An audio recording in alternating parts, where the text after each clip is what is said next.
I'm Lizzie Harrison for Full Tilt Poker. Here we have Gavin Smith. Gavin just won a World Series of Poker bracelet, his first World Series of Poker bracelet. Congratulations, man. Thank you very much. So tell me a bit about the tournament. I mean, this is exciting stuff. Had 507 people, and then when there was one left, I had all the chips, so I got to win.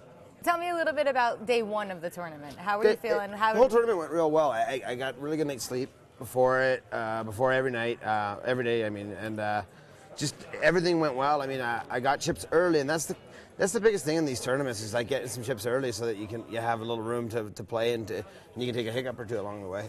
So I got some chips early, and it was fine. End of the day, right around middle of the pack, and we went through a lot of people. I mean, there was only maybe, I don't know, like 80 people or something left, or 77 people left at the end of day one. How many players started in 507. Okay. So I finished the day with around 52,000, which is exactly on average. So, you know, I was in a comfortable spot, and then day two came around, and day two had a few peaks and valleys, but I always managed to rebound when I had a hit.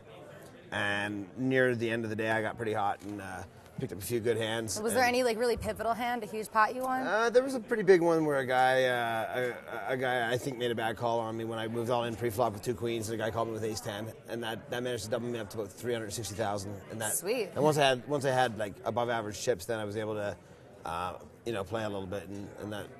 Get a little bit fancy? Yeah, you know, you need to be able to see some flops and to gamble a little bit if you want to really hit the field and try to get all the chips together. And that's the way that you approach this tournament, as you approach most tournaments that you're in? That's the way I went with this one. You know, once I got some chips, I started to gamble a little bit and see some flops and see if I could outplay people after the flop, and it went pretty well. And then the final table was reasonably smooth. You know, I went down a little bit when we were four-handed. I was last in chips, but I was always comfortable that I had enough chips to still compete. You were. That's what I was when I was watching online the chip counts. I was wondering like how you were feeling when you were down there at the bottom, and of course I was rooting for you. Yeah, I never really felt like I was out of it or anything. I always really felt confident that I was going to win. So it was a good feeling. And then here's the most cliche question ever: what was it like to get that bracelet and the money? It was good. I mean, the money's always good, obviously. Obviously, that's what we play for, but it was nice to win the bracelet. I mean, it was nice to get that, you know, big monkey off my back and enjoying.